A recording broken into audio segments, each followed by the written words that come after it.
Hi guys, welcome back to the channel. Today I'm going to be talking about some of the reasons why your tiller might be bucking on you, taking off on you when you're trying to till.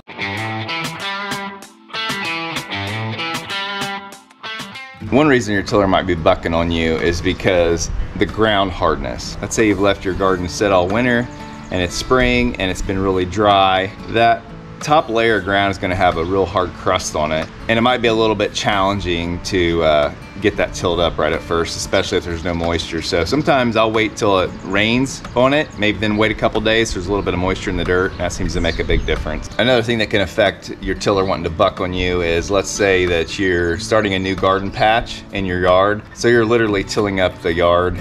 You have all that grass that's matted together. That's real hard for your tiller to get a good bite on and to till that up initially. And so to start off tilling that at the deepest level on your tiller. And what I mean by that is having this all the way up so that your tiller depth, your tines are all the way taking the biggest bite into the dirt. So if you're starting to plot on a new part of your yard where you want to put a garden in, you're definitely gonna have to start a lot shallower depth, and literally you might just be scraping the top of the ground the first few passes, but as you continue to go across it, you can increase your depth of your tines and eventually you'll have a lot more success. It's actually quite a bit of work to start a new plot in the yard. Another thing that can be affecting how your tiller works and how much it bucks on you is if your tines are super dull. Tines do dull over time, and there is ways to sharpen them. I would say this isn't one of the main reasons that your tiller will be bucking, but it is just something else to consider. Another reason your tiller can buck on you is because you have debris in your dirt, whether that be rocks or sticks. When your tines hit that, it can cause your tiller to buck.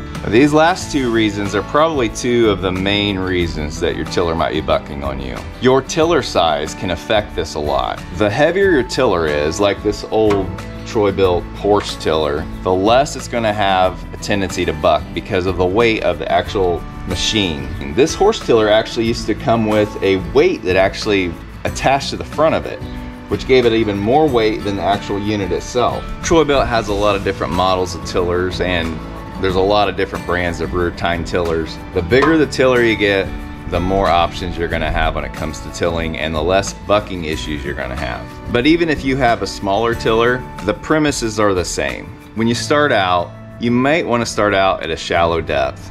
A lot of times, even though my garden's been tilled many times, I'll take my first pass at a really shallow depth. Kind of feels counterproductive, like I'm not getting a whole lot done, but it sure makes the process easier. Once I break that crust up and I go over it the second time a little bit lower, things just go a lot smoother and I'm not fighting this bucking horse. I hope that helps you guys. I hope you got something out of this. It's the time of the year where we're all gonna be getting our tillers out, getting them fired up, oiled up, greased up, and going to work. This should give you some tips how to make that process go a little bit easier. Till next time guys, good luck with all your projects.